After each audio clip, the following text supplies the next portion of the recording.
Teka lang. Oh. Lamasin nyo ng asin muna.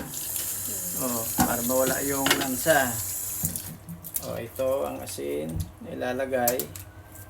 Lalamasin yung asin para maulisan lansa ng sinigang. Ayan.